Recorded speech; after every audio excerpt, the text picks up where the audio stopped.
DreamWorks right now after releasing the Forgotten Islands trailer and news about the Cocomelon movie. Are you ready for the big rush, Patrick? Pretty soon those hungry customers will be lining up, because we are open. I'm ready. The Cocomelon movie. I'm ready. Now that you're part of our crew, Versus the Forgotten Islands. This is Olaf, and this is Olaf, and this is Olaf. This is Olaf. Olaf, Olaf, Olaf, and Olaf. So let me guess, your name must be... That's right, Gordon.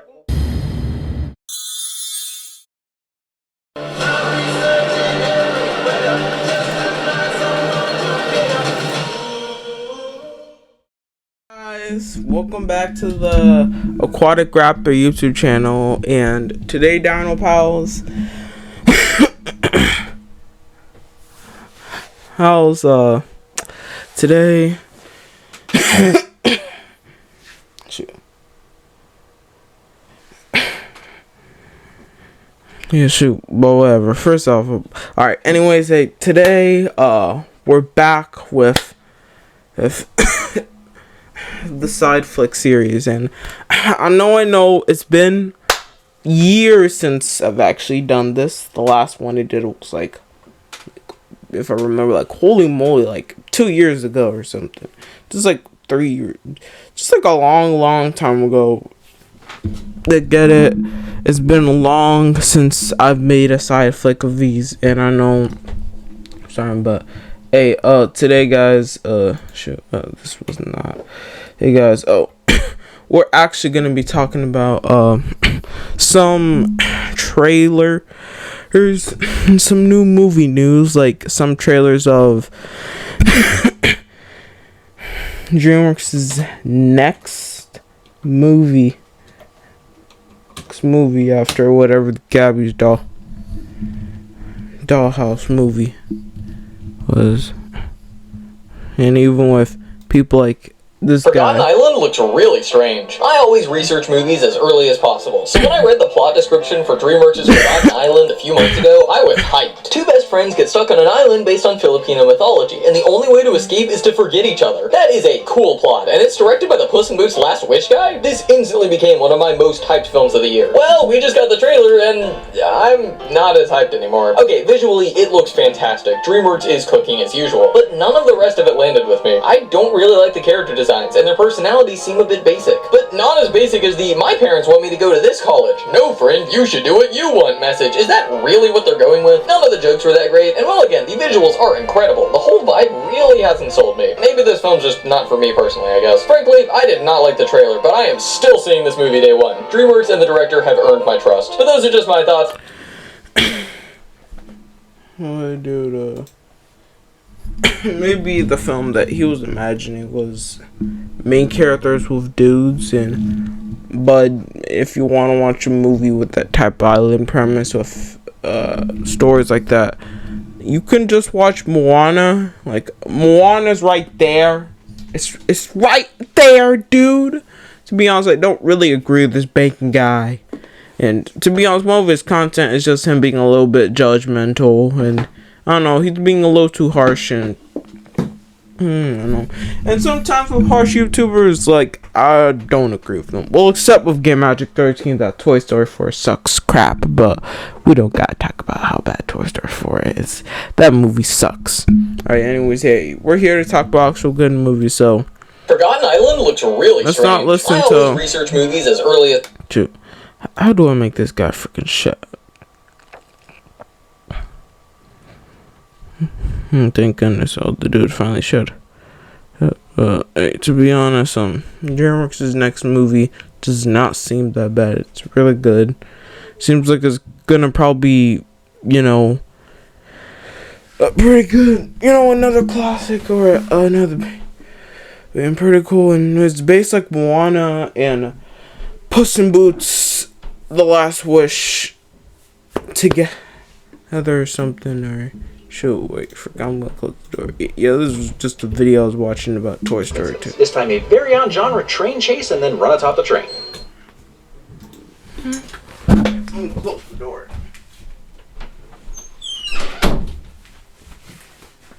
That's better. Anyways, hey, now let's start reacting and teach to some trailers. Some trailers being good, and well, some movies, and some being like, why do you exist? This, like, why is a species? He's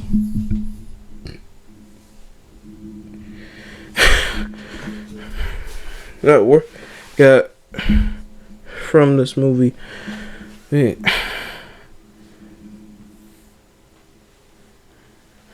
But whatever. But anyway, let's just get into it. Anyways, hey guys, get to side flick. Starting off, the first trailer we're reacting to is Forgotten Island. So let's start off it. And I know it's been a long time since I did, but let's start it in 3. Sorry, Claire.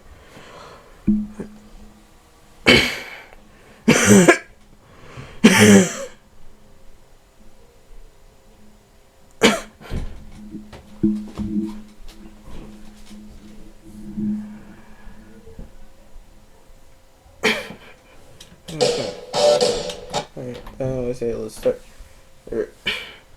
in 3, 8.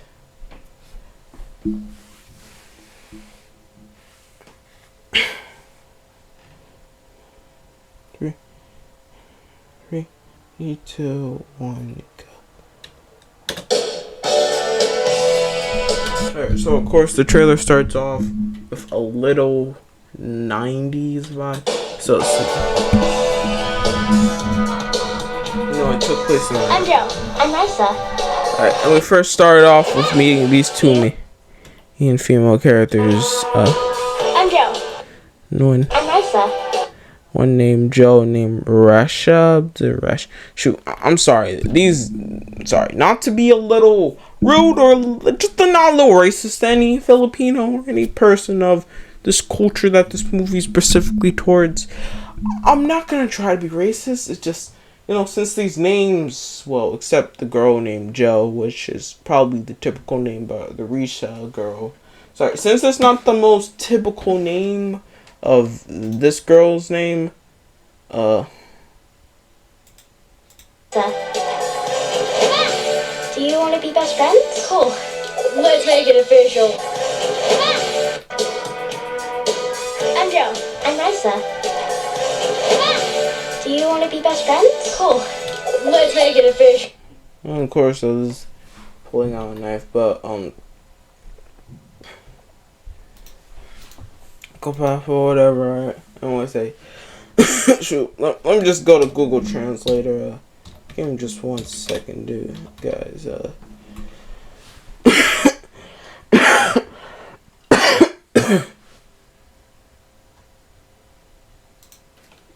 Let me see. Shoot. I said gonna go to Google.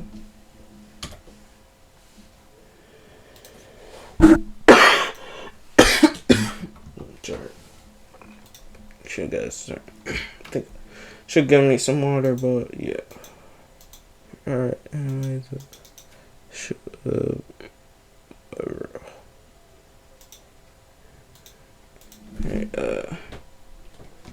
Here's odd. Oh, okay, so this alright. Sorry. Just I don't know, just someone that's only heard typical names.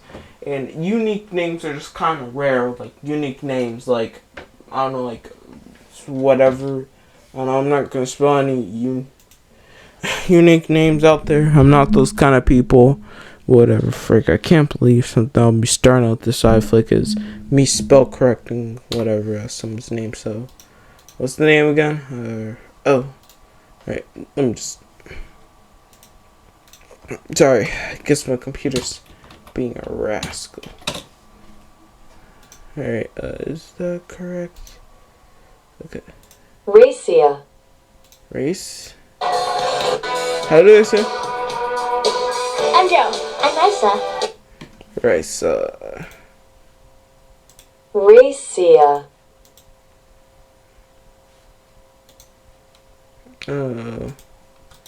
How do Risa.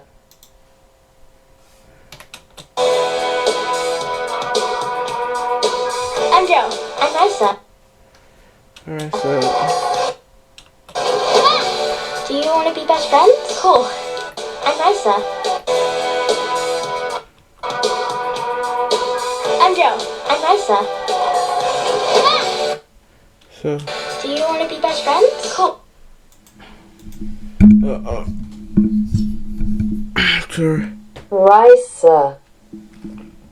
Raisa. Risa. Risa. Risa. Raisa. Risa. Risa. Risa. Risa. Risa. Raisa. Alright. Raisa. Hopefully, look, to any Filipino out there, just anyone with that kind of name, am I spelling it wrong? Right. Put it in the comments. Raisa or Raisa? I'm Joe. I'm Risa. Raisa. Alright, Raisa. Alright. Anyways, so, I think I spelled correct her name. Sorry, I spelled half. Sorry, I spent half. Alright, whatever. Let's just continue with this trailer. So, anyways, besides of me trying to respell someone's name, alright. So, we meet our main characters of the story, Joe and Do you want to Raisa. be best friends? Cool. It kind of starts off with them in the night. Of them wanting, whatever. I'm Risa. Do you want to be best friends? Cool. Let's make it. And of course, her pulling out a knife, and if some friends like us. And I know this might be a little reference to anyone that's watched the first Puss in Boots movie or just skipped it to watch The Last Wish. And anyone that did that, understand? Whatever. Alright. And she pulls out a knife and. Sorry, I can't do a blood oath. I'm not a psycho. But thank God she's not a psychopath. I've never had a best friend before. Me neither. Let's go. Let's start a little montage.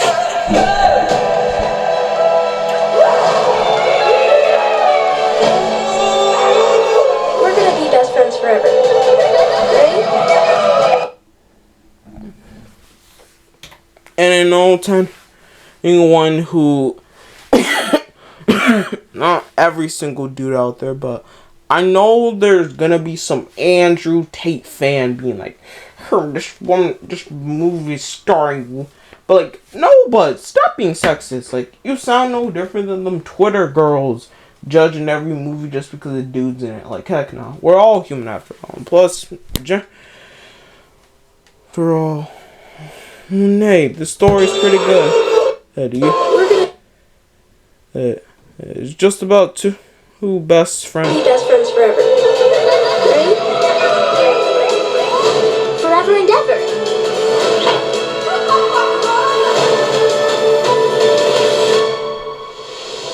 You don't have to go all the way to the US for school. Of course, for these two, the main conflict I'm guessing that's gonna be the movie is, I guess, Raisia. Oh yeah, Raisia. She's going to school and she's going to college in America. This is America. And of course, Joe doesn't want that since, like, stay in Philippines. Stay in our home. So I guess the main conflict is someone going to America. This is America. So yeah, but whatever. What my parents want. It shouldn't be their Yeah. choice. It's your life. But hey, we made some good memories. Risa? Something's And of happening. course, in some mysterious way, I don't know, look, okay, so throughout this trailer, since this is just the first trailer, I have this theory. I'm sorry. Sorry, guy. I started down and I was just, I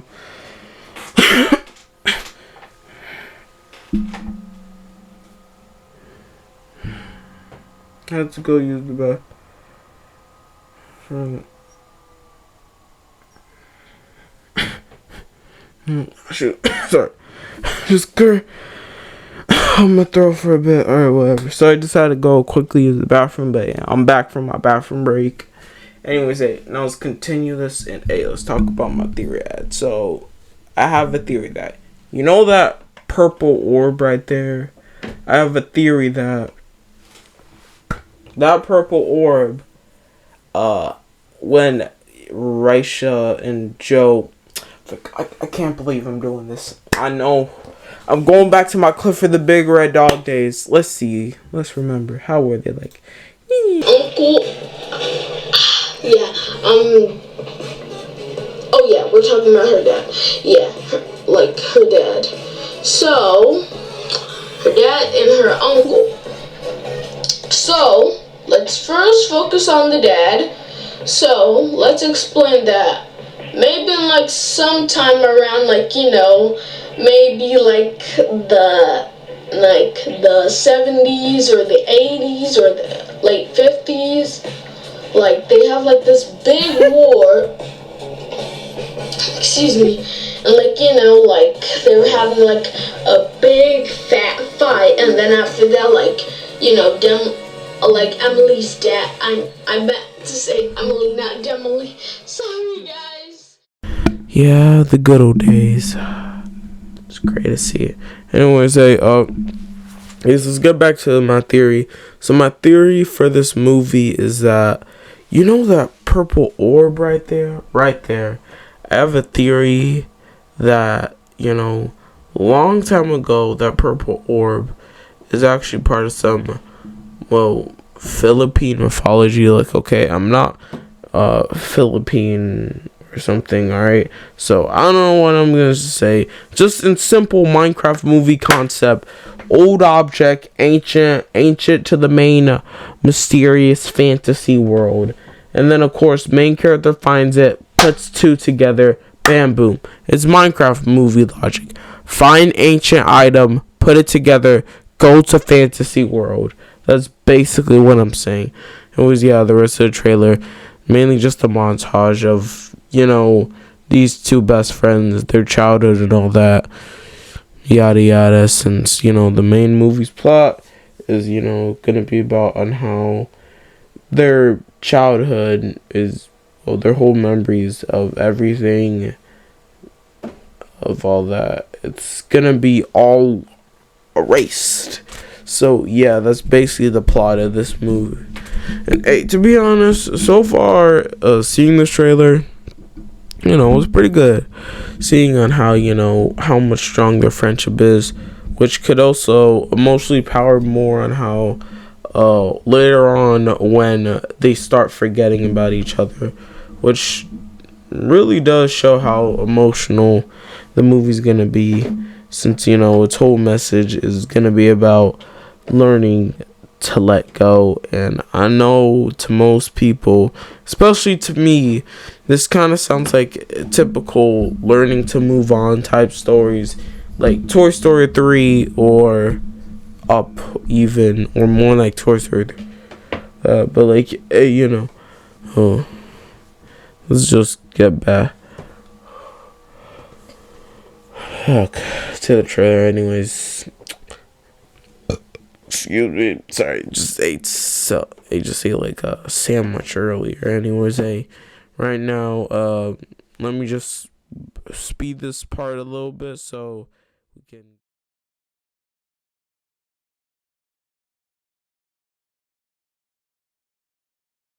Anyways, now we continue the rest of the trailer with, our main duo end up in the mysterious fantasy world to the strange piece.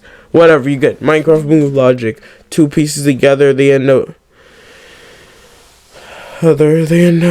going, whatever, to the mysterious fantasy, whatever, right? Simple as as a concept or whatever.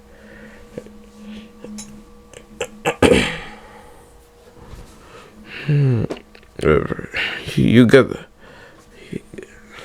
the point, right? And it was yada yada yada. Now they're getting sucked up to the mysterious world. Yada yada yada. I'm sorry, guys. This is the longest part in the side flick. It's just, I don't know, and I just kind of have a lot to say about this movie. But hey, I have a feeling that DreamWorks will probably have a lot more to say about it during CinemaCon. But in general, this movie just seems like it's gonna be a pretty amazing, good DreamWorks movie. And to be honest, the last good DreamWorks movie I had was like The Bad Guys 2, you know, since the Gabby's Dollhouse movie came out. But you know what? For every Gabby Dollhouse movie and Cocomelon movie, we got just blue cash grabs and garbage. We got good movies like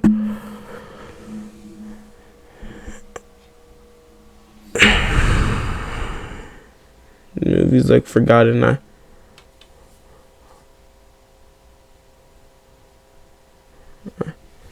Islands.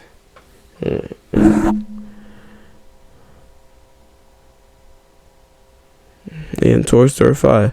If I'm saying that unironically, since Forgotten Islands actually seems like a good movie, and Toy Story 5 actually has a plot and actually has some interesting stuff that's gonna do, and this just in general with the movie. And this is someone that has generally went to go watch Hoppers and actually watch Hoppers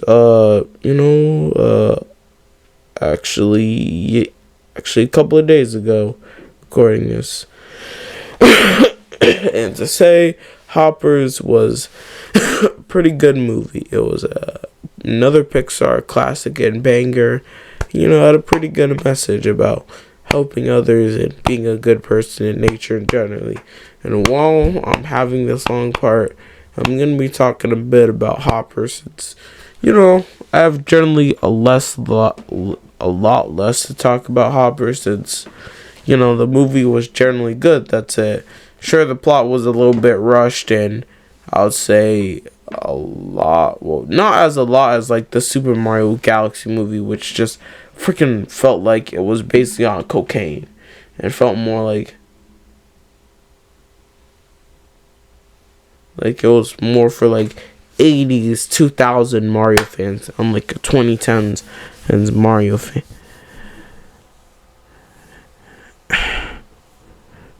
like me who, anyways, hey, let's get back to the trailer.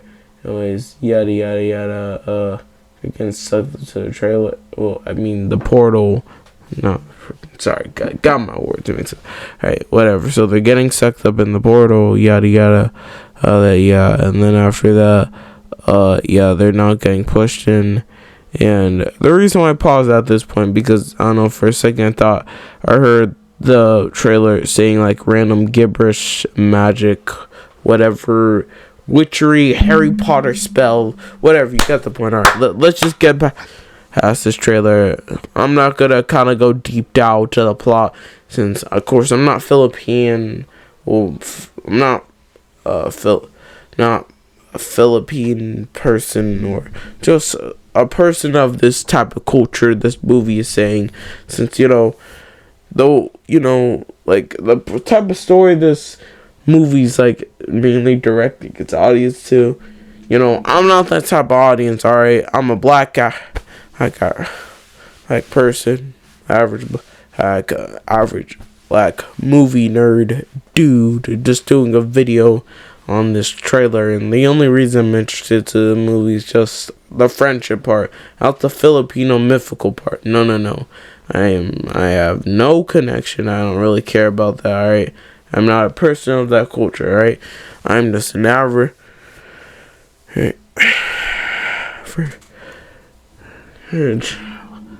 African Christian. Actually, I believe in the Lord and God. Amen.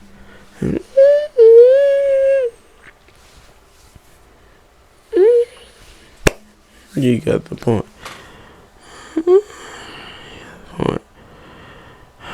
yada yada yada. And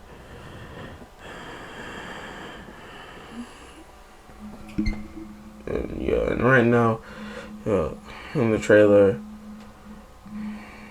yeah, just mainly in the trailer just goes on about how that that they're starting to lose their memories of each other, which is pretty sad.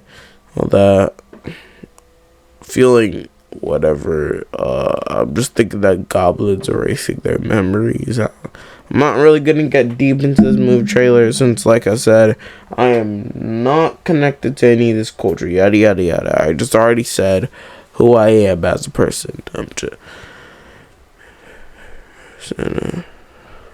just an average Christian movie to.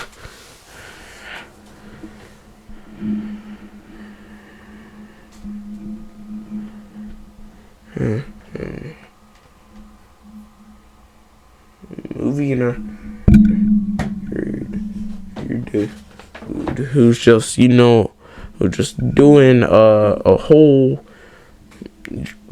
analysis on this trailer. The only interesting thing I'm interested into this movie is just the friendship aspect. Friends forgetting about each other. That's it. That's the only part I'm interested. The other parts, nah, I'm not.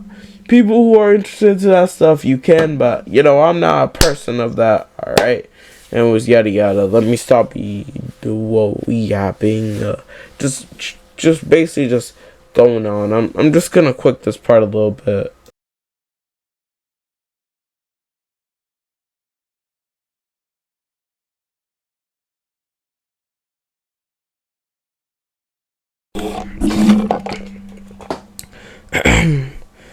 This is not how I would expect how to start with this movie, but just the fact this movie is existing, the live action Moana movie is existing when the original movie back in 2016 is freaking 10 years old. It's not even that old. Like, I get it, 2016 is like 10 years. Years, kind of like a decade, but like, I don't know, it's something I expect us forget in the far, far future. Far future. But like or whatever, but like, I guess we're getting it. Gotta deal with it. Don't worry, Brian. Just do this all so you can get to the Supergirl part. Alright, let's just get to this. So, the trailer, of course, starts off with a shot-to-shot remake, but you're gonna start to see how traumatic. What the frick is that thing? That is not Puma. Sure, I think the pig's name was Puma or whatever. Just.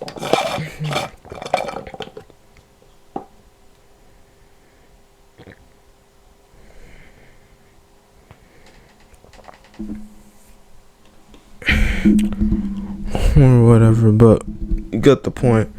Anyways, while this is playing, while I'm watching this trailer, I'm gonna be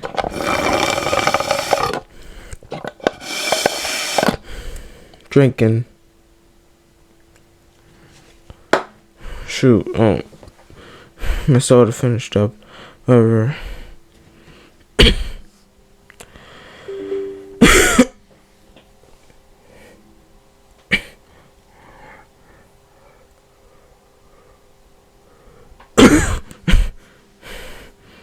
And of course, whatever. Something about Moana, the live action Moana version of Moana, which isn't the real Moana. Just like, it just sucks that. Wait 1 second, guys. I'll be back. I'll be.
Anyways, let's now wrap up the side flick, and now we're almost halfway to the end, and now we finally got to the last part, the Supergirl part, and why people hate the Super Mario Galaxy movie.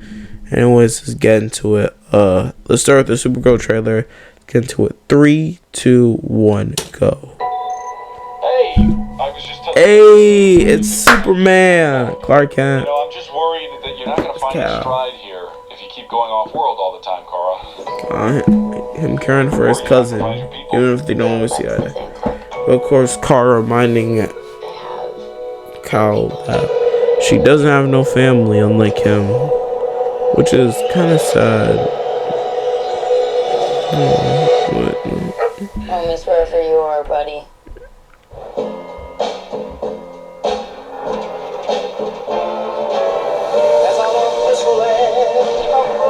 Crypto and I at least had each other.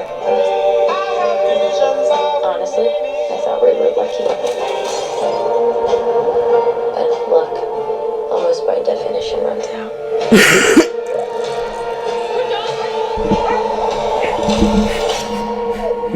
What can I do?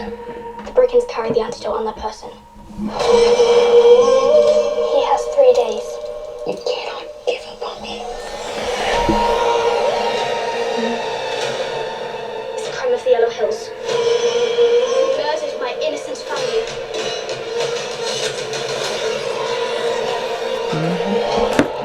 Just do what I say. And hey, to be honest, is it me? But does that girl almost kind of look like Maisie Lockwood? Wait. Is it just me? Wait, let me search up casting for this film again. I'm sorry to interrupt the trailer for a second.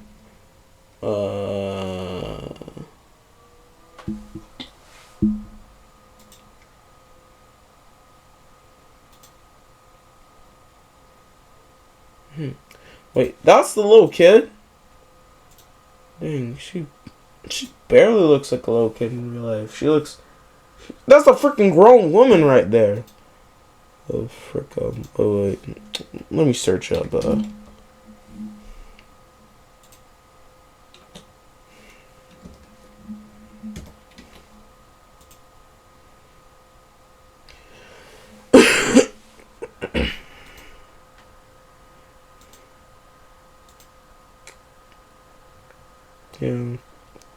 Just go.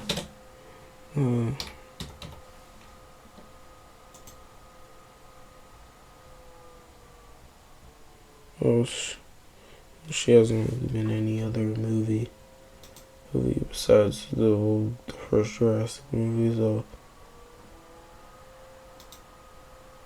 Alright, maybe it's just face reaction.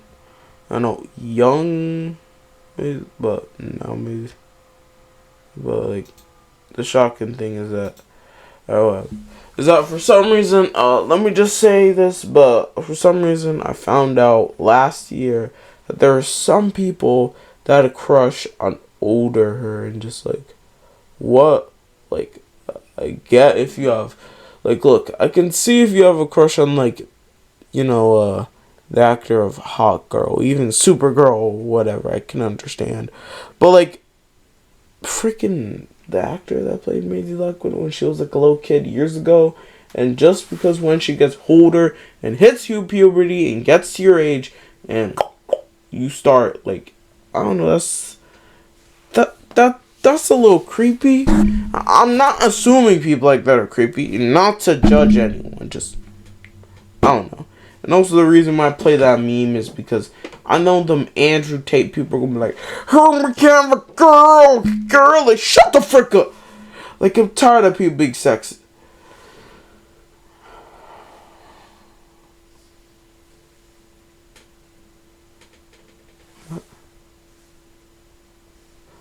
Alright, you're sounding no different than them not Andrew Tate, but you're sounding no different than them Twitter beaches that are sexist to men. Like, we really need to stop.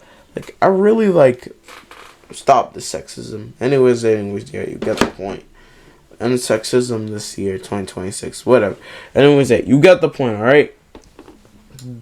Alright? overall, Supergirl generally looks like it's gonna be a really good movie. And I don't know, I'll just say a generally good family movie. What look okay, a lot of family movies out there have dark moments. All right, Toy Story 3 had this whole freaking incinerator ending. All right, okay, kids won't mind someone being murdered to death. Okay, I'm Gen Z. All right, I grew up with a lot of darks.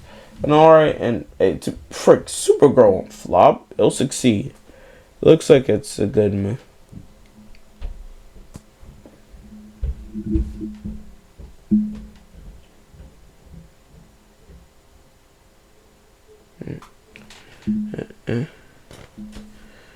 Hey, to be honest, in general, it's gonna be a good movie. And if Superman can avoid all those wokeness.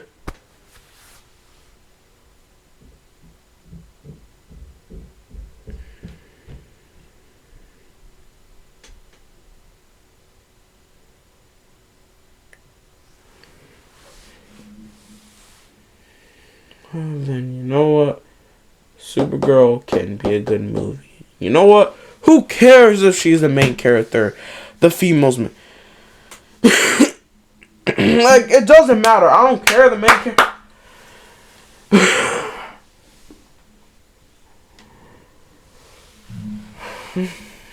Not the main character. Sorry, just trying to think of the sense of just the whole speech I was about to have since just realize whatever. We'll get to the trailer eventually. Just sorry to interrupt you. Whatever. But it doesn't matter if the female is like the main character is like the female's the main character. Like, it doesn't matter the main character. It's like either like a dude. Well, generally it's somebody.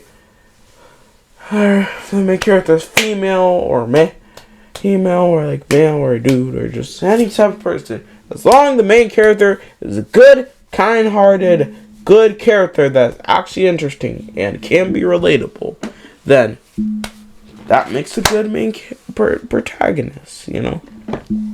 Like, let's get back. Just do what I say. And don't die. This does not look like this is gonna end well for you guys. See?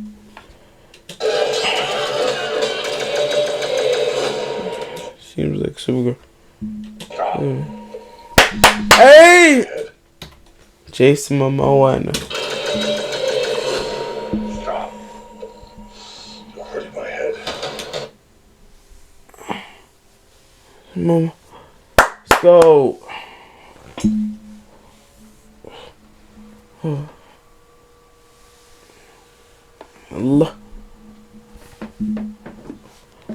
Hey.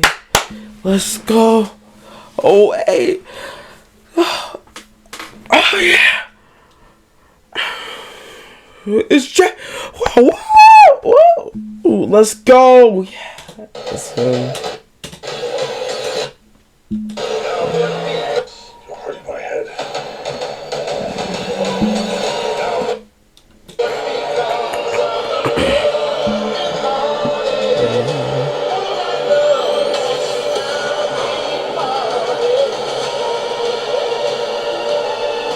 Revenge. It won't take your pain away. That's right, and to be honest. Take your pain away. Revenge. It won't take your pain away. In general, the message of this movie will be that even in general, you know what? Just like Supergirl said, this is why I'm generally seeing this movie as a Toy Story 2 like movie of teaching that revenge.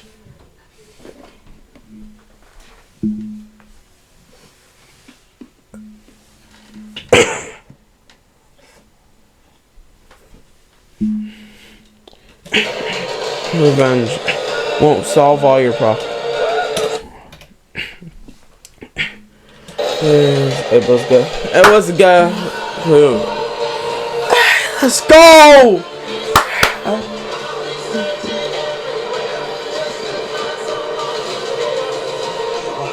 Beautiful when you cry. A lot of pain. A lot of suffering. There's no home without you, buddy.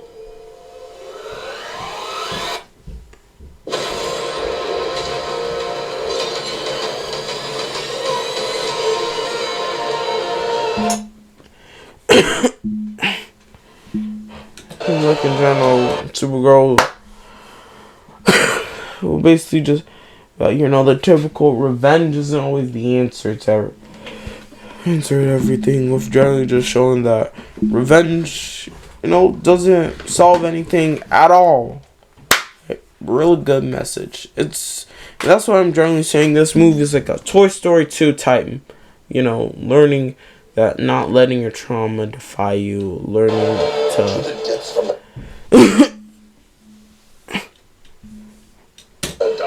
Buddy, that's what I've been calling you. To grow over, and you know what? In general, That's what I've been calling can't wait for this movie. And Jason Momoa, he's actually good in this movie.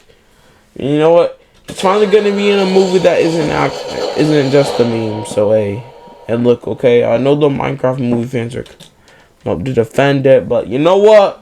Compare this to these good movies like Supergirl and Superman. Shut the frick up, you Minecraft movie fans. This movie That's what I've been calling you. Touche.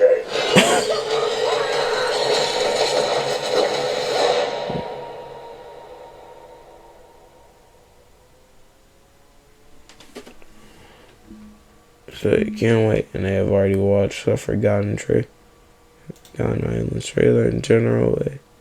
Hey, that was pretty much Supergirl. Anyways, hey, let's get into why the Super Mario Galaxy movie. Well, shoot, I'll cut that part of the video. It sucks. Let's get into it.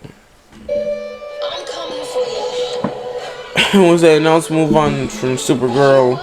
Oh.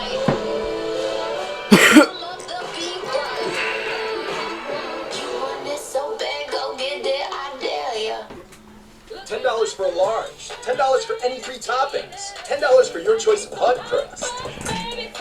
The Mario Galaxy movie has now officially made its way into theaters, and with that, it is time for us to go into full spoilers. That's exactly what I'll be doing here for you guys, is giving you my spoiler Yep, and I'm watching this movie, and I have not actually some watched, my favorite Easter egg references, what I thought were the biggest highlights, the biggest low. The actual movie. And hey guys, this is actually the second time of me watching a 3C film video.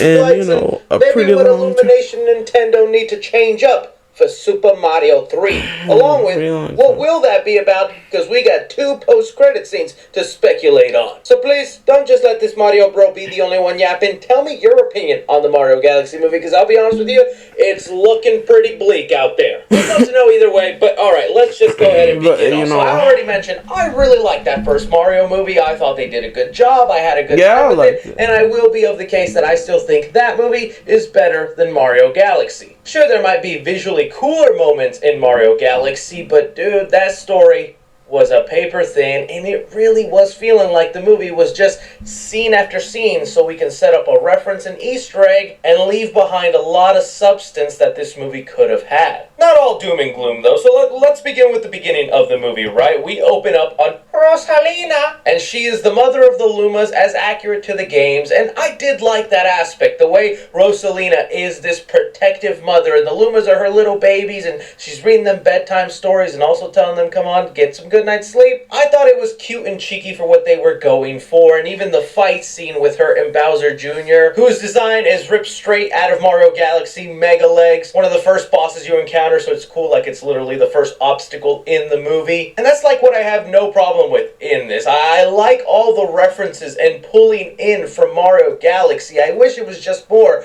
than pulling in references, and instead it was more story stuff. Because yeah, that fight scene was cool, and the way she protected the Lumas was awesome, but she gets captured, sent away, and then we immediately are taken to the Mario Brothers and what they've been up to. I think them being the protectors of the Mushroom Kingdom are kind of like these guys that if there's any trouble in any of the locations, they're like, hey, Mario Brothers, come and go. Seeing them on the dirt bikes and then coming in with their superpowers and having the power-ups ready, like, yes, awesome. And it was even complemented nicely, like, once they go in and start investigating, you can see the score and music blending in with classic Mario themes. That's a much better inclusion than throwing in pop songs and whatnot. The themes and scores were handled way better this time around. That is a benefit. But we get to them finding Yoshi, which was the post-credit scene of the last movie, which, you know... Well, I would say I just heard about, well, since, you know, I didn't really at all watch this movie, so I've been spoiled to death.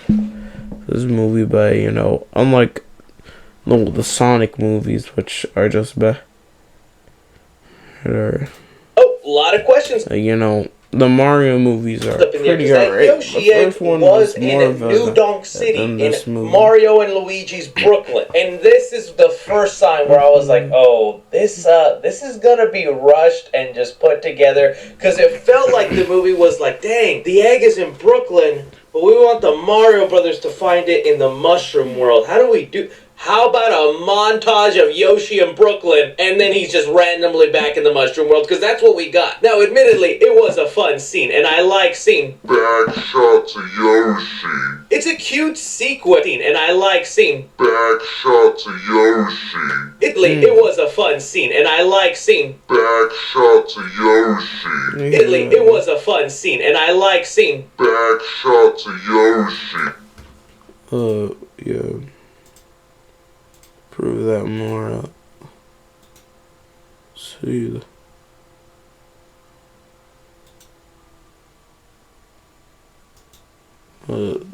See.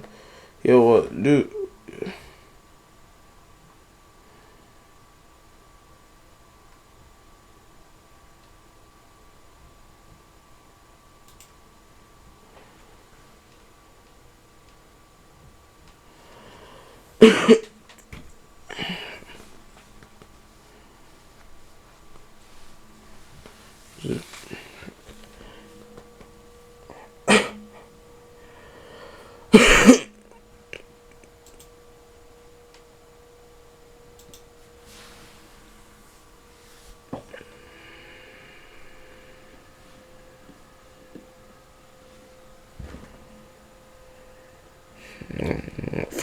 Alright. Let's just get to the whole shit. Slowly.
Yeah, just for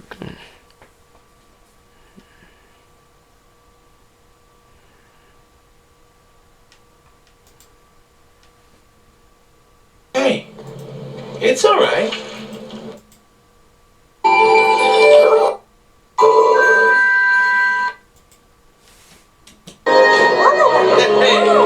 Okay.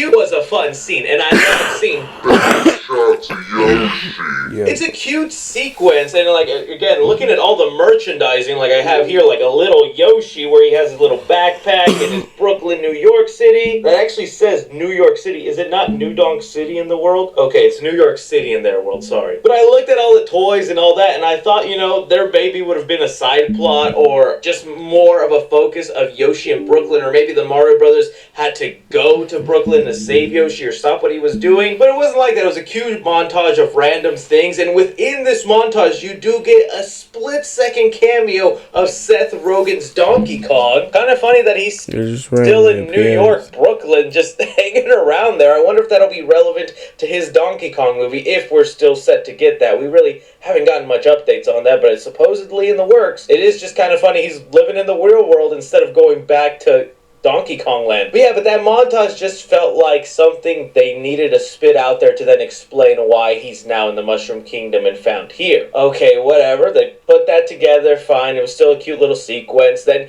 he just starts becoming part of the gang. And Yoshi really doesn't have much of an impact from there. He's just kind of like a fun new character. And I didn't hate that. I thought Yoshi was enjoyable. All his little faces, sound effects. I mentioned, you know, I love that Donald Glover's the voice of him, although you couldn't really tell. Overall, he just felt like a nice mascot for the movie as a whole. Here, though, then, is where Mario and Luigi go back to their home in the Mushroom Kingdom. They're getting changed because they're all sandstormy and dirty, and they're getting ready for Princess Peach's birthday party, which this is honestly the only character development that they kind of give Mario, and it's not even really his development, it's just the affection he feels for Peach, which I do think was cute and kind of surprising, because if you know Nintendo, they were super protective about the way they want you to view certain characters and relationships, and if you look at all the video games, Peach and Mario never have really been an item. It's always been a platonic friendship, and whenever Mario even saves Peach, it's always like, oh... Also turns out Princess Peach in the universe is a god, so... Well, in the Mario universe, well, in the movie universe, so yeah. So, yeah, that explains it. And you know what? At least, well, obviously for the Sonic movie, at least Sonic movie 2 actually took its time. Like, to prove it, the movie is like freaking 2 hours. Well, movie 2 actually slows down and takes its time.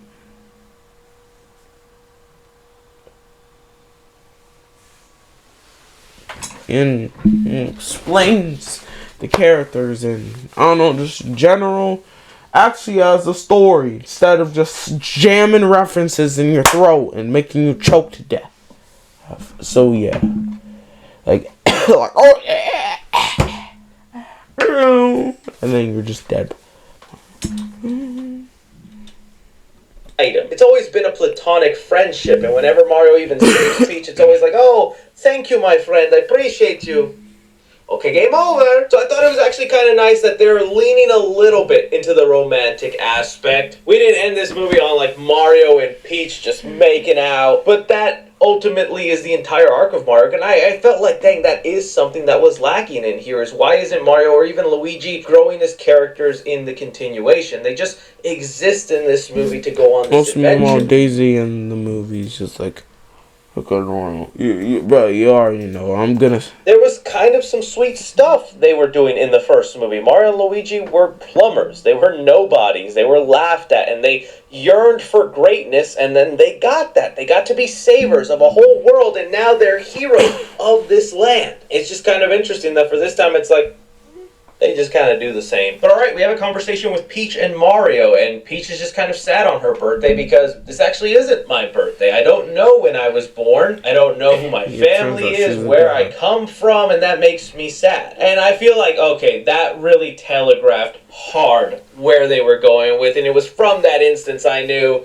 she was going to be related to Rosalina. I thought for a second it might have been revealed Rosalina was her mom, since they were playing up this mother angle, but I guess making them sisters is good enough too. But man, let me tell you, Rosalina, I love you and I'll defend you to the end. Believe me, right, Rosalina, I'm right there for you. Why you never go looking for your sister, Rosa? Why you just leave her hanging? Is that not a valid question to ask? You're supposed to imply that where Rosalina lives, on this observatory, where I guess that's some of the Nintendo fan knowledge coming in, filling in the holes. In this observatory, given its name, she is observing the cosmos, the galaxies, and not just protecting the Lumas, but she's always watching everything go down, to the point she is making storybooks about these adventures. She has a storybook of Mario and Luigi and everything they did in the first movie. She has a storybook to Peach and her rise in power in the Mushroom Kingdom and protecting the Toads. That's also where, if you get a look at her bookshelf, fans are already talking about online, there's symbols to like Kirby, Star Fox, Paper Mario, Sunshine. Her whole library is basically the Nintendo Cinematic Universe, and she's aware of these characters. So then, knowing that, Rosalina would be totally aware that her sister is sad and feels empty, that she doesn't have that family connection, and still decides never to give her that closure, never go see her. I don't know, Rosalina, kind of a bad mood, if I say so myself.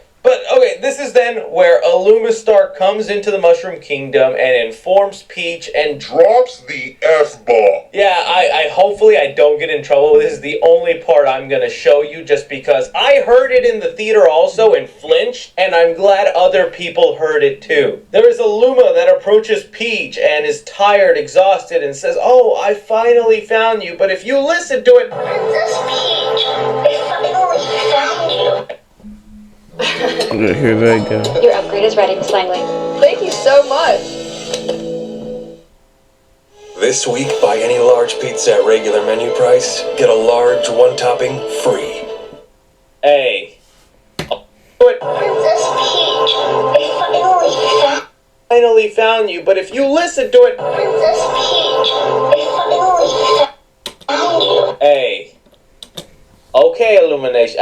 They might have done it on purpose. They're the same studio that got away with this. Yeah, the minions one. Well, I'm not gonna say what. Whatever. Got away with this. Definitely a flinch for the moment. Funny enough, whatever. But okay, then Peach and Toad decide they have to go find the moment.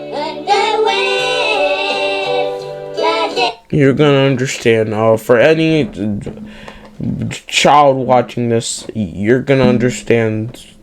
You're gonna understand what happened in the scene when you get older. This is just a more disgusting way of the normal Shrek humor that is there, but at least definitely a flinch for the moment. Funny enough, whatever. But okay, then Peach and Toad decide they have to go find Rosalina, this mystery character, save them because it's the right thing to do, while leaving Mario and Luigi in charge. At first, I was kind of like, oh, they're gonna separate, and why wouldn't they just all four go? But hey, Peach had a good reason. The Mushroom Kingdom needs to stay and get protected, and it gave a reason for Mario and Luigi to stay behind. So then, cutting to Peach and Toad, they make it to the Gateway Star, where I guess it's just like a hub of all these different places that intersect and then go to different worlds. They get jacked by a monkey, Yokiki, and they end up in this underground part, which I thought the underground part actually looked cool. And you also see other Easter eggs and holograms. Like I think at one point there was a hologram of the Nintendo 64 logo. I thought that was kind of cool. And while this sequence does lead to a badass fight with Princess Peach using her umbrella, fighting...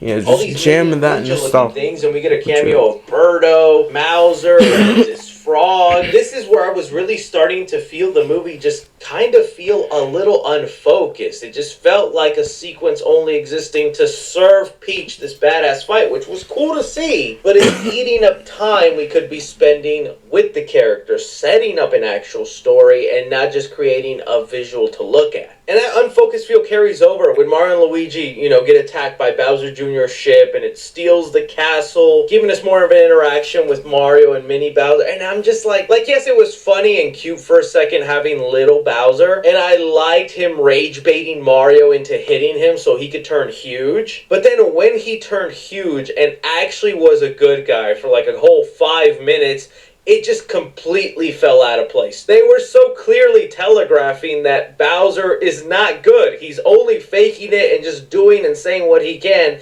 to get freed. It was honestly surprising that once he got all that, he just decided, nah, you know what, I am good. And I'm gonna sacrifice and volunteer myself for more prison time for the sake of Mario and Luigi. Which was another wasted character. They made such a big deal in that Nintendo Direct of the new voice cast for certain Mario characters, and one of them was for the Queen Bee, which, yes, is a Galaxy villain in the video games, but even... Yeah, there's a scene...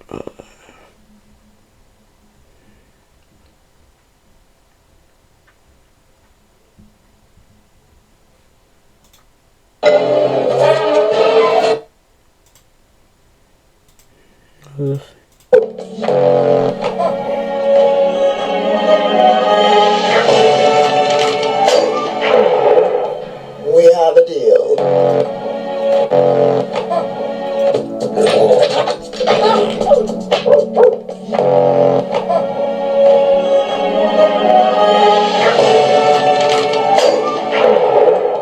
We have a deal.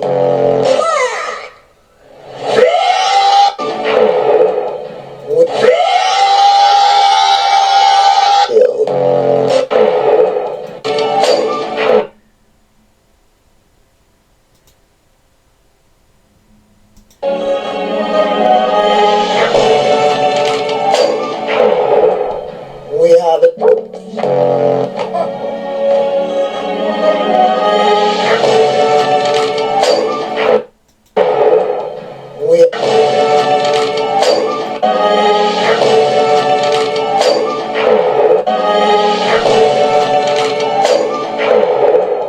We have a deal. Yeah. Well, in order terms, whatever, you can tell what the actor or queen is saying. Whatever he's just thinking, whatever, in a nutshell. Whatever. Let's just say it was right. The Queen Bee, he is attractive to Bowser. And that whole Queen Bee and moment in there felt so irrelevant in the grand scheme of the story. Like, Bowser gets imprisoned for a whole 2 minutes before he gets saved, and I'm just like, what are we doing? This movie has no focus. At least the first movie, it felt like it had a focus, and things were happening, like we have to do this to get to this, and this will happen, so we gotta do this. This one, it just like all over the place, random things are occurring just because. So much rambling, I know. So let's get into some of the exciting stuff. Eventually, we have Toad and Peach encounter Star Fox, aka Fox McCloud, because they need a pilot to get to this certain planet. And Fox McCloud, again, I kind of really wish they actually would have hid that in the marketing, because let me tell you, jaw would have been on the ground, especially with how much screen time Fox McCloud has. Fans have been quick to point out Fox McCloud might actually have more screen time than Rosalina in a Mario Galaxy movie, and how wild is that? And Glenn Powell voiced him fine, and I like how they had an anime sequence explaining his origin story. So he is from a different world, but through a multiversal rift, he got put into the Mushroom Kingdom, and he's just hanging out here until he can figure out a way back. Anime sequence, cool. Explanation, all right. In the end, it felt forced to just be like, I'm a Nintendo character, I'm gonna show up in a Nintendo movie, alright? And they didn't even stop there. The amount of times they were telling him, do a barrel roll, because that's one of the things that's thrown at your face a lot in the games, and fans have always quoted with Star Fox. It doesn't help with the complaints of the whole movie is just Easter egg and references. I'm honestly thinking this was not to set up a Super Smash Bros. Movie. Yes, we have another character and some things that happen that you're like, oh no, Chris, that means Smash Bros. Is coming. I'm thinking no, this was to just probably set up the video game that's rumored for Star Fox. That's probably only why he's in here, is to set that up. I don't even think he's getting a spin-off movie or something like that. Don't get your hopes up. The minute they showed his world is more anime based, it let me know, okay, yeah, then he's not getting a spin-off movie, because then that's the style you were saying you would want to commit to. And he only looks that way because he's in the Mushroom Kingdom world. They're not releasing in theaters an anime-style Star Fox movie. As awesome and badass as that was, you know we would go see it. but it would not make Mario Galaxy money. When focusing a little bit on the relationship of Bowser Jr. and Bowser, again, this was another situation where they had some character development, some growth they could have had, something slightly deeper than just the Peach and Rosalina stuff, but it feels a little bit like a missed opportunity because if we actually bought into Bowser actually being rehabilitated, a good guy, I think it would have been interesting to see his bad parenting rubbed off on Bowser Jr. and everything he's accomplished and done and all the evil he's doing. There could have been something there. I was even more shocked they never even referenced or got us into like who's the mom. That's also been a secret in the video games. We don't really have a mom for Bowser Jr. or how that happened. All we know is he was just supposed to be in boarding school this whole time, but he got expelled. Honestly, a throwaway explanation line. And the flashback scene of like young Bowser Jr. with the little sock puppets, that was adorable and sweet, but again, it feels like that relationship never lived up to its full potential. Eventually though, our heroes end up on this Bowser Jr. planet, which again, I hate to say it, it just feels like more commercialized because I'm like, okay, with the theme parks, they got a Universal and they got a Mario Land, they have a Donkey Kong Land, Bowser Land is now the next thing, oh, and they got a Mario Land, they have a Donkey Kong Land, Bowser Land is now the next thing, and within the next 10 years, you will see it happen. There's no secret that thing had a ton of roller coasters, rides, and it was a theme park. It's because Bowser Land is something they probably want to do, and I hate that feeling. You could have actually have done something cool with the planet, but it just feels like a setup and excuse so that you can then make this actual park happen. And it's stuff that really weighs down the Mario Galaxy movie, man. And I'm saying that with like a freaking $50 popcorn bucket on my desk. I'm the problem, I get it. But you can be the solution, Nintendo. So on the journey to the Bowser planet, they do end up stuck on this prehistoric planet where we get the dinosaur from Odyssey. And this was definitely a... Yeah, just a scene, let me just show you, but to be honest, this part's already feels getting long enough. I don't know, I just have absolutely nothing to say about the Super Mario Galaxy movie. It's not good. It's bad, alright? Alright, unlike the Mario movie, which, like, the first movie, but the Super Mario Galaxy.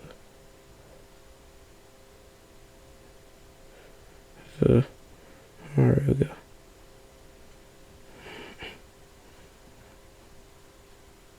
Mario Galaxy movie is just a nothing burger because at least the Mario movie, it felt like a event or something building up to the movie's release. Well, this movie just, I don't know, this kind of felt just like a nut.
Yeah, that's just toxic.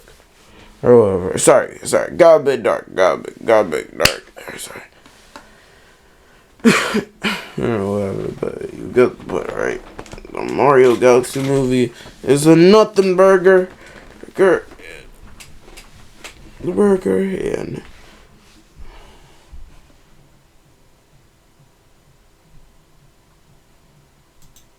just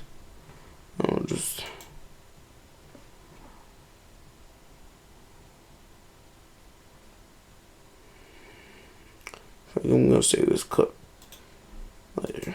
Scene that should have just been a deleted scene. Sure, it's fun and cute to see baby Mario, baby Luigi, a little gun that turns anybody into babies. But that scene really just slows down and does nothing for the story than to set up an excuse to make baby Mario and Luigi toys. And it's again so odd that they spend time on things like this, because you can really feel in this movie how much they want to rush through certain stuff, or they have a limited run time. Tell me yes or no that when the credits rolled, didn't it feel so abrupt? Because at that point the movie was already like an hour 35, hour 38, and I think there was some guy at Illumination going, dude, end this movie now. They cannot handle this much nonsense. They're gonna catch on to us and give us bad reviews. So that's why it makes the scenes they do decide to spend time and give us on feel like, okay, why was this necessary for the story? Because, like, even think about it, once we finally get Rosalina and Peach interacting, saving one another, and the backstory that they were sisters made of stardust, interesting lore change. That's never something in the video games or in the Mario world, but it's not even something to get angry about. I have no problem with Peach and Rosalina being sisters, sure. But is that a better route to go down than doing Rosalina's storybook for Mario Galaxy? Was all of this a better route than maybe just telling a focused Mario Galaxy movie? Because they're supposed to be the emotional hook, and you don't really get a closure time with that. You just get them being saved in the Mushroom Kingdom, rebuild the castle, roll the credits. I will give them at least props for not spoiling too much of the final battle, because a lot of that was pretty cool. Seeing father and son, Bowser and Bowser Jr., fighting off Mario and Luigi. I like the scene where Luigi walks in with all the power-ups, all slow-mo and cool. All that was awesome, and even Bowser in with all the power-ups, all fighting off Mario and Luigi. I like the scene where Luigi walks in with all the power-ups, all slow-mo and cool. I like the scene where Luigi walks in with all the power-ups, all fighting off Mario and Luigi. I like the scene where Luigi walks in with all the power-ups, all slow-mo and cool. All that was awesome, and even Bowser turning into Dry Bowser from the games. Like, okay, wow. I really wonder if they're going to keep him like that, or if in the next movie they'll just give him a green one-up mushroom and he'll just have a life and come back. If in the next movie they'll just give him a green one-up mushroom and he'll just have a life and keep him like that, or if in the next movie they'll just give him a green one-up mushroom and he'll just have a life and come back. But it's a cool scene, but it's starting to one-up. Wow. I really wonder if they're going to keep him like that, or if in the next movie they'll just give him a green one-up mushroom and he'll just have a life and come back. But it's a cool scene, but it starts to feel like the movie has just jumped the shark at that point, and then all this randomness is happening to the point I didn't even know a red power star-up was a thing. It's such an obscure, out-there power-up. Mario's overalls turning red and black. I'm like, okay, I guess this is cool. Was this supposed to be like Mario turning gold Chaos Emerald moment from like Sonic 2? It's not hitting as hard as I would like, Nintendo. What did hit, though, is finally we got the only other surprise character other than Star Fox, Game & Watch. Freaking Luigi takes the Wonder Brush and is supposed to draw something to help them fight, and he comes out with Game & Watch. Okay, I guess. It's again feels more like just an Easter egg referencing moment. Which again, I still contend, not all the Easter egg reference things have to be bad things. Like, I was getting a huge kick out of whenever Peach and Mario had to go through the little fire level, and we see it on Bowser Jr.'s screen, is like the 2D platformer. Awesome, I love that. That was cool. But that's all it feels like this movie just has to offer, is little moments like that, man. And I'm just like, this was it. If the third movie is all like this again, I will not be able to enjoy them as much, because I felt my steam running out. I felt my tiredness sitting in the chair, and I felt going, man. Even just me seeing this video, I get some 3C films tiredness. Me too.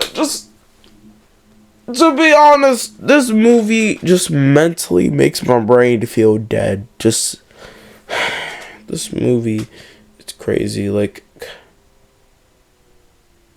the actual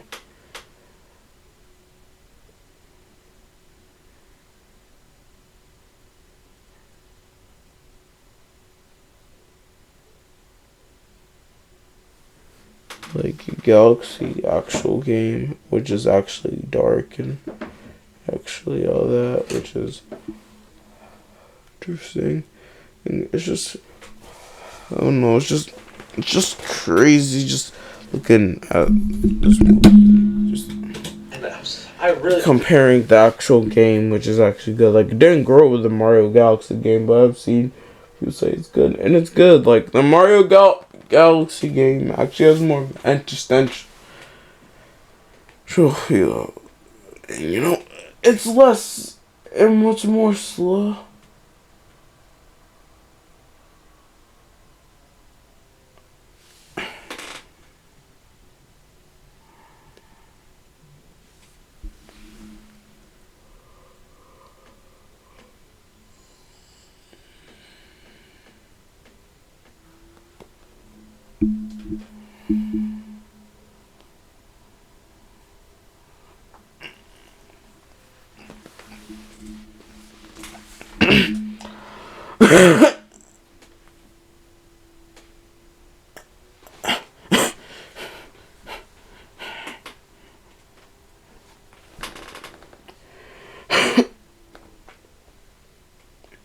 Was just having a lot more fun with the last movie. Even that third final act with like the star power up, that was such a cool fun moment in the brothers fighting Bowser. Although the ante was upped and we had Dry Bowser and the cameo and the other different power-ups, the impactfulness of that scene just didn't hit. But okay, let's talk about the post-credit scenes and what they're setting up for the future, because it ain't gonna be a Smash Bros. Movie, guys. I thought it was. I really was. I was gonna bet money on it. This next Mario movie, I have no idea what you're planning, Nintendo, but it better be good. So the first post-credit scene is Fox McCloud and the Lumas, who have now imprisoned Bowser Jr. and Dry Bowser. They're stuck in a prison. They're trying to escape. They probably could. Again, for anyone wondering if Dry Bowser will stay that way, he could, but it just takes a 1-up green mushroom probably to bring him back to normal. And Fox McCloud then just mentions that the 1-up green mushroom probably to bring him back to normal. And Fox McCloud then just mentions that the Lumas helped fix his warp drive, so now he can return to his universe. So he's not going to be in this world anymore. And it ends with the return of his universe. Fox McCloud then just mentions that the Lumas helped fix his warp drive, so now he can return to his universe. So he's not going to be in this world anymore. And it ends with the return of the Psycho Luma star from the first movie. Cute. Okay, some people think this first post-credit scene is them going, alright, well that teases the Star Fox movie we're about to get. I'm gonna stop you right there. There ain't no Star Fox movie. Maybe it could now start in development with all the people that are hyping up and going, we like this character, he was a standout, let's do it. I think the more immediate thing is going to be the video game. And whenever that video game comes out for the Switch 2 and whatnot, it'll probably have cutscenes similar to the anime sequence that we saw where he was explaining his backstory with all his other pilots. That's where I think the more immediate thing is. I really don't think that's for a Smash Bros. Setup. It's not for a Star Fox movie. It was just Nintendo synergy finding a way to hype up an upcoming game. When we look on the last post-credit scene, that I was like, alright, this is your big one. This is my last chance. It needs to be a Kirby, like Peach is a Metroid Samus, Mario receiving an invitation with the Smash Bros. Symbol, gotta be something like that. And okay, we go back to the Gateway Airport, Yokiki's stealing more stuff, and then he gets punched in the face by Daisy, revealing...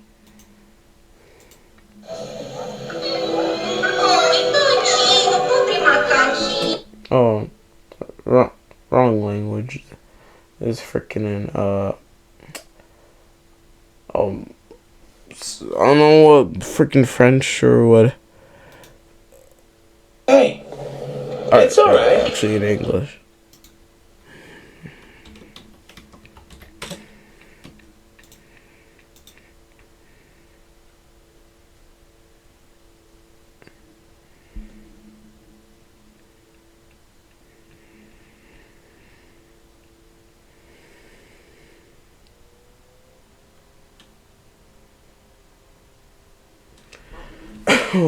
Alright, sorry, getting zoned out. They're just freaking shocked how terrible this movie is. Whatever. Let's just get to the post-credit scene, which is the only good part.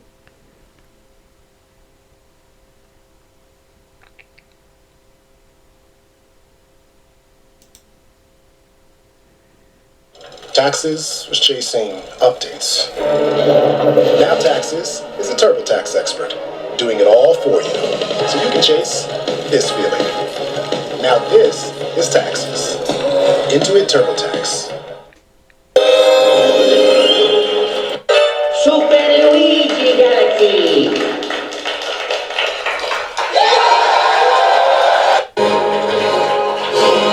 That's probably fake. Super Luigi got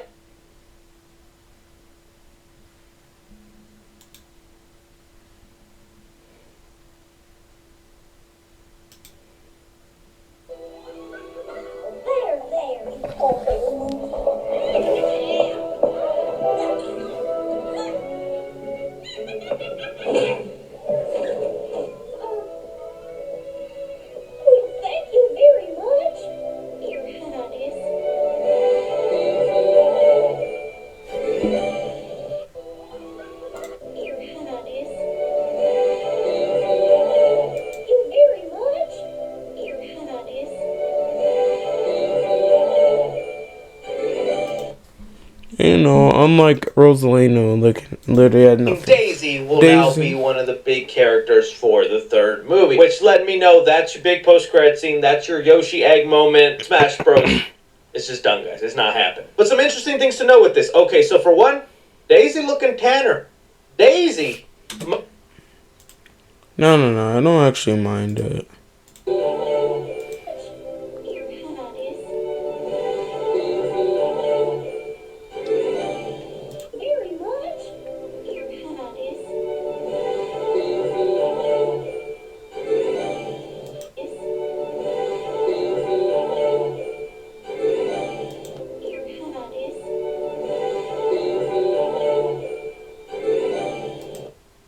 She actually more looks like she's her.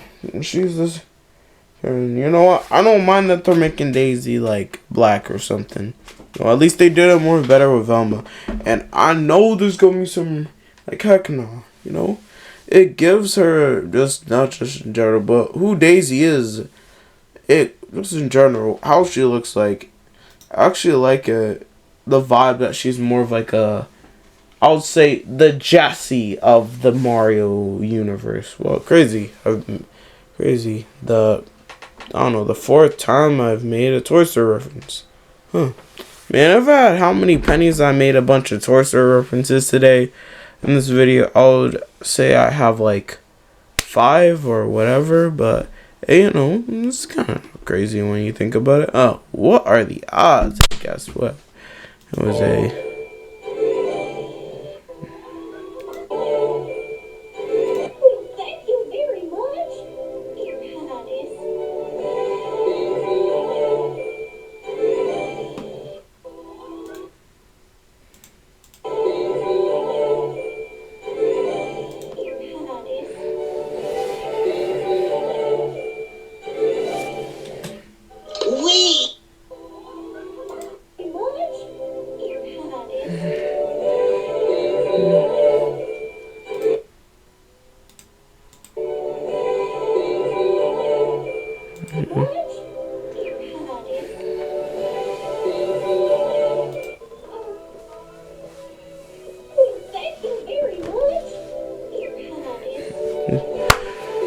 No, it just gives the vibe of her being old. We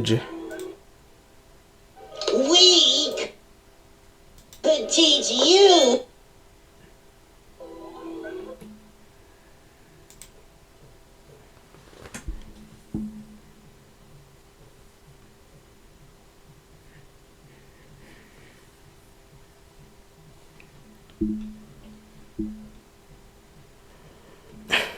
We could teach you.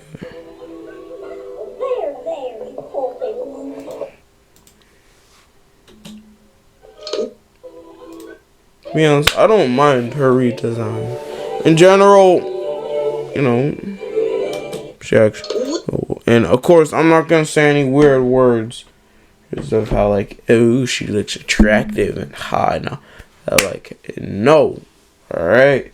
Okay, look. I know somebody out there is probably, exploding.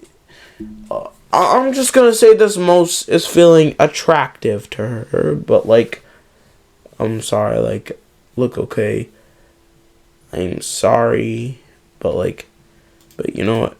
Might be Mexican, y'all. I don't mind if she's Mexican or even all that. I don't mind that, you know? It gives her, I would say who she is in general, like a tomboyish like girl way. And I've always seen Daisy as the Jessie of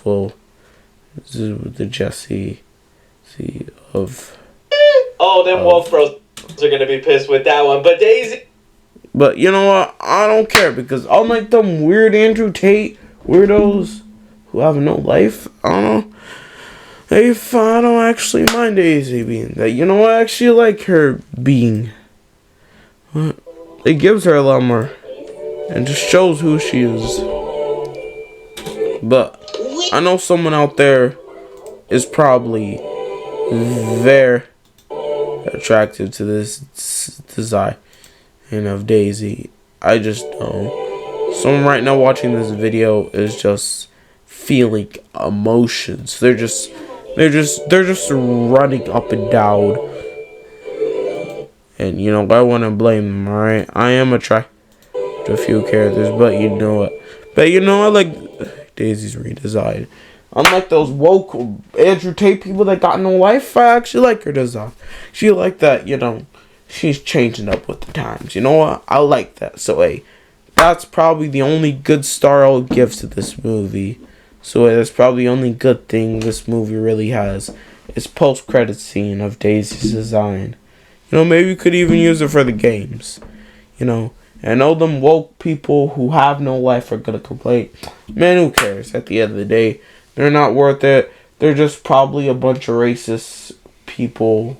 So, at the end of the day, don't worry about those people. And I like Daisy's redesign. This is me actually being honest about it. Like, I actually like it. And look, I won't say that she's attractive. Maybe, but look, okay, I'm not gonna get into that, alright? I'm wrapping up this side flick. See, you could tell was a little darker skinned, and as weird as some people are gonna be about that, I think it makes sense. In the end, Daisy was introduced as the princess of a desert land, so she's a character that would be in a place with just a ton of sun, constantly beaming down on her. Her having slightly darker skin, I don't think is crazy. Whether they decide to make her another stardust princess that was made out of thin air and... No, I won't say that. I think she would actually have parents. Is a third sister to Rosalina and Peach. That's yet to be seen, but I think the ultimate purpose Daisy will be introduced is for two things. Hopefully not. Hopefully that's just only Rosalina and Peach. And Daisy's an actual person with parents and all that. And, she's an actual character and, well, all that. One, Luigi love interest, man. That's one thing that happened. Luigi also didn't have much to do arc-wise in this, or, character-wise. But what... Oh, neither one thing he did have much to neither do in the first arc-wise movie. In this, or, character-wise. But one thing he did mention to Mario is asking Peach, hey, you got a sister? And turns out she does, and you can see it. I think it's the funniest thing. I can't wait to find the footage of it. But when Luigi sees Rosalina is Peach's sister, he is a little too happy. He is excited because he's like, all right, Mario gets Peach, and I get this tall glass of water. And I'm like, oh, Luigi. You gonna get turned down hard, man. Don't get too excited. She's not gonna be into you, bro. But now we know it will happen with Daisy, because that's his usual romantic interest, or I should say how fans usually pair them up. And I think that will be kind of cool, a movie more focused on Luigi, maybe trying to find love, becoming more of a hero of the story. I really liked how in the Illumination movies, they haven't made Luigi a loser, That's how some people usually look at Luigi. He's the second brother, doesn't do much, he's just out there. But they've shown him respect, and even in moments he's sometimes slightly cooler than Mario, or just has his own thing going on, but he doesn't really seem like the loser. Yes, he's more of a scaredy cat, but that's a personality trait of Luigi. They never paint him in this L way like it says on his hat. So that could be the route, is just giving him somebody to love on, right? Next is because Daisy has also been associated with her land being stolen by Wario. That's happened in the video games in one of her first appearances. Yeah, in Super Mario Land 2, Wario is responsible for Daisy being kidnapped, so I think maybe giving Bowser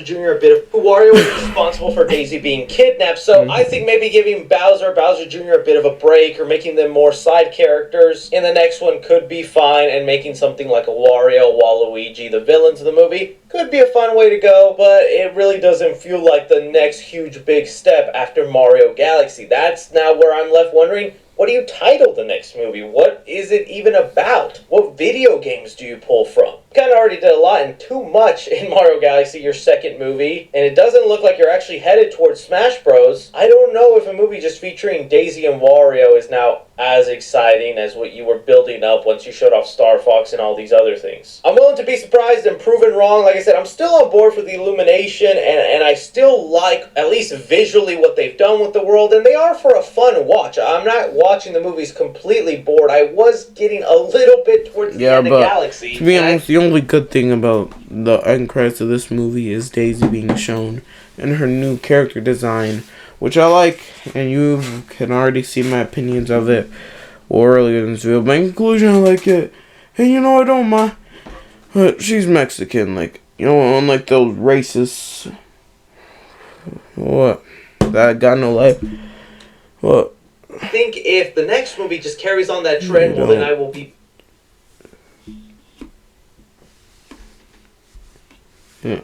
bored a lot sooner through the movie, meaning a lot more of it I'll be sitting there kind of like, another reference and Easter egg. Cool. Anything else we got? This is definitely the tipping point. Hopefully Nintendo corrects some stuff and does something cool. I have a feeling they won't, since unlike the Sonic movies where they actually learn to, advance and, make like a better story and all that. Yeah, sorry, dude. They gotta look at the feedback and take it into account, right? But we'll see. This is where I throw it off to you guys. What did you think of the movie as a whole? The post-credit scenes, the highs and lows? Again, you're allowed to love and like the movie. I don't think you should be offended if other people are picking it apart. But I mean, you gotta admit, this movie had a lot more potential than it lived up to. Anything, everything, be sure to like, subscribe, follow me on Twitter at 3C Films or on TikTok at 3C Films. But as always, I'm Chris. Take care. With long-lasting battery. At the end of the day, you know what? I don't hate, the Mario Galaxy movie. Just, I don't know. Unlike the first Mario movie, where I actually felt something. Well, you can obviously see in my own video, obviously, since, a Mario Galaxy video on my channel freaking has, let's just see it. Freaking has, like, just this much views, which is a lot.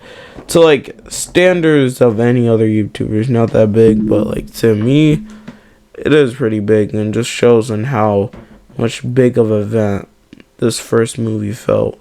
So, hey, this is my review of the movie. So, unlike the first movie, where I actually had its own movie review, this one, in conclusion, the Mario Galaxy movie sucks, and just go watch the first movie. Or if you actually want a good video game movie with actual story, the Sonic trilogy, it's right there. You can watch the Sonic trilogy. You want.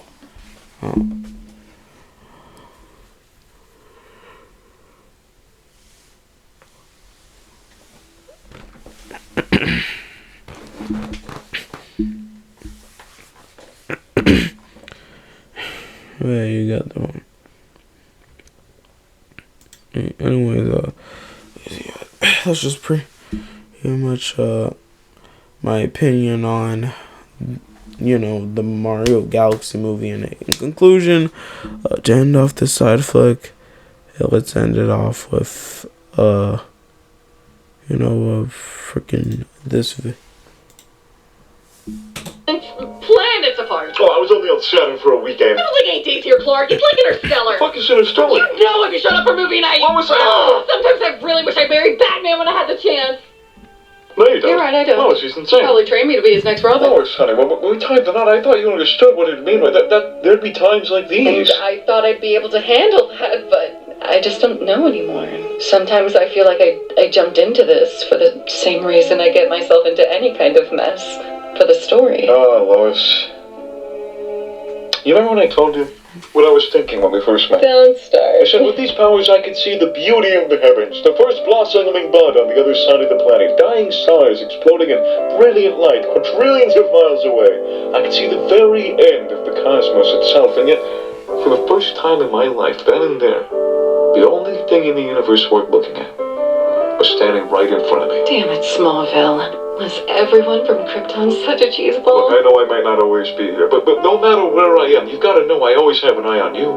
And that's the way it'll always be. I love you, Lois Lane. Come on, kids. I gotta go. I'm firing.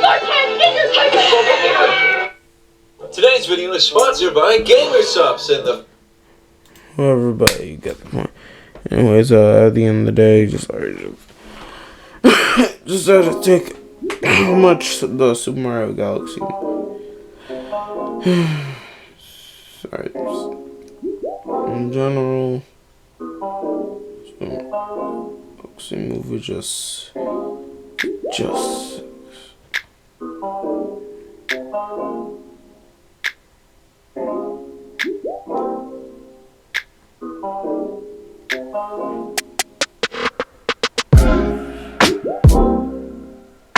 Conclude this oh no, this movie is not good.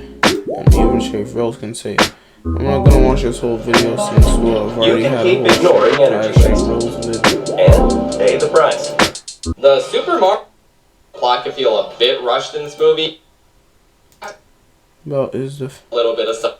Mario to a different medium. They're just kids' movies. Who cares? Yeah, but kids would still enjoy a good, well-told movie. I know, because I liked good, well-told movies when I was 5. Look no further than Across the Spider-Verse or the Lego Movie to see films that take famous IPs that children love and use them to tell an engaging, captivating story for all audiences that also has a shit ton of references for die-hard fans to spot. I just don't really know what people get out of defending these movies till their dying breath. Like, no one is telling you not to enjoy them. If you love the Super Mario Galaxy movie, well, I'm super happy for you. Because I love Mario, and I like it when people like something with Mario in it. I had a good time with a lot of elements of this film, but my enjoyment was rather fleeting, as those elements didn't really coalesce into something that could keep me entertained the entire time. By the second half, I was ready for the movie to wrap up, because I just wanted to go home and play Mario Galaxy. And I don't think I felt that with the first movie. So yeah, like it or don't,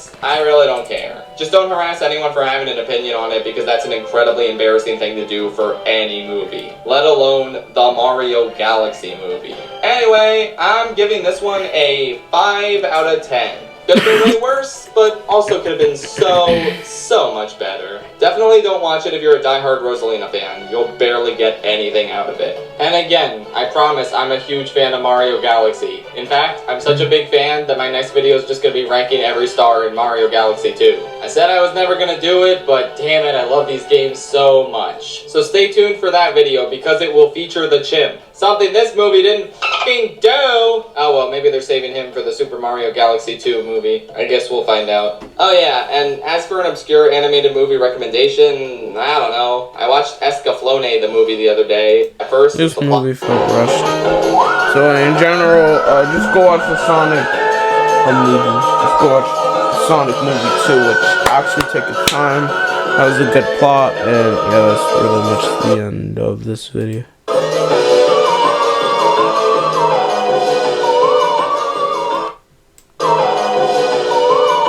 I like the first movie. I don't know, it just didn't really feel like, but more like just, I don't know, the end.